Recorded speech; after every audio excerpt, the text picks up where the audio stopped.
Assalamualaikum dan salam sejahtera Malaysia. Jangan lupa like, share dan tekan butang subscribe agar anda tidak terlepas berita-berita terkini daripada channel ini.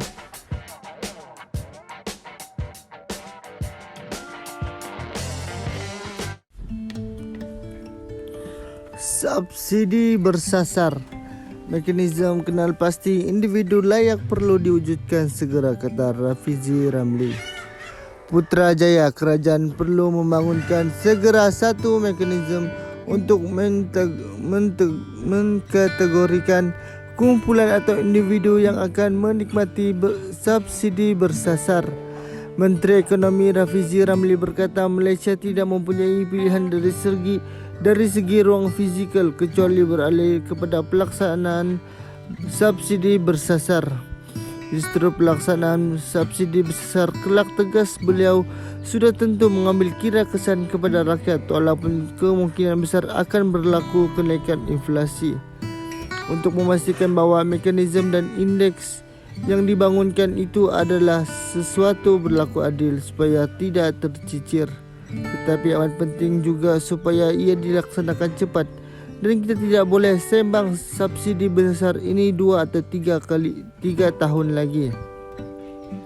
Soal sama ada inflasi ke tidak, sudah tentu keputusan dibuat dari segi sokongan yang mana akan dipotong.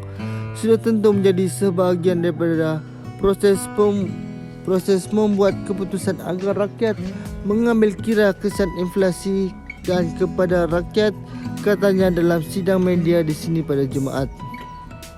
Beliau berkata demikian pada sidang akhbar penerbitan indeks harga penggunaan IHP November 2022 di kementeriannya pada Jumaat. Hadir sama Ketua Perangkawan Datuk Seri Muhammad Uzir Mahidin. Sebelum ini, Perdana Menteri Datuk Seri Anwar Ibrahim memberi tempoh 2 minggu untuk kementerian berkaitan menyiapkan kertas kerja berhubung pelbagai isu berkaitan subsidi untuk rakyat.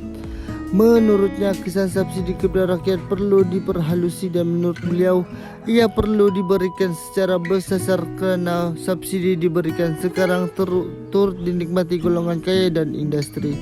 Ahli Parlimen Pandan itu menambah, subsidi dan bantuan kewangan secara bersasar tidak boleh diagihkan selagi mekanisme berkenaan tidak diwujudkan.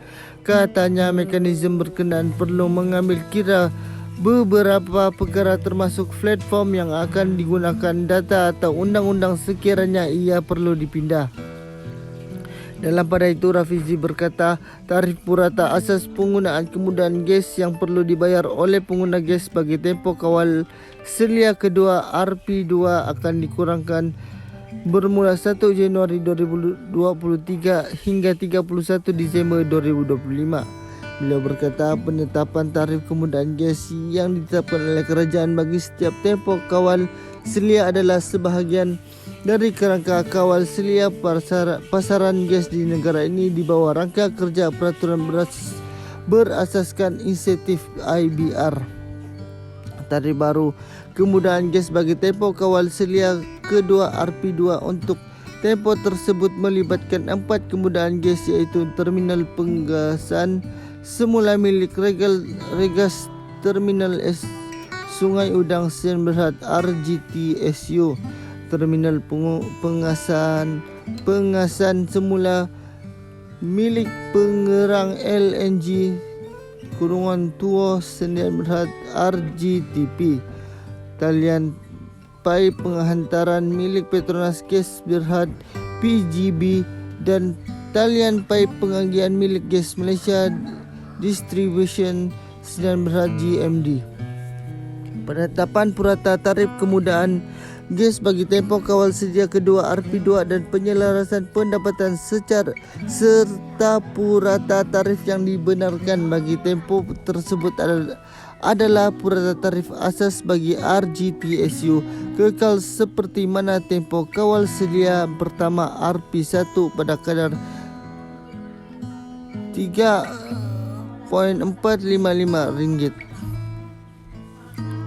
per hari dan tidak pelarasan pendapatan bagi tempoh 1 Januari 2023 hingga 31 Disember 2023, katanya. Rafizi berkata purata tarif asas bagi RGTP turun sebanyak 9.2% pada kadar Rp3.165 berbanding Rp3.485 dalam tempoh RP1 dan tiada penyelarasan pendapatan bagi tempoh 1 Januari 2023 hingga 31 Disember 2023. Sementara itu purata tarif asas bagi PGB juga turun sebanyak 5.8% pada kadar Rp1.063 per hari berbanding Rp1.129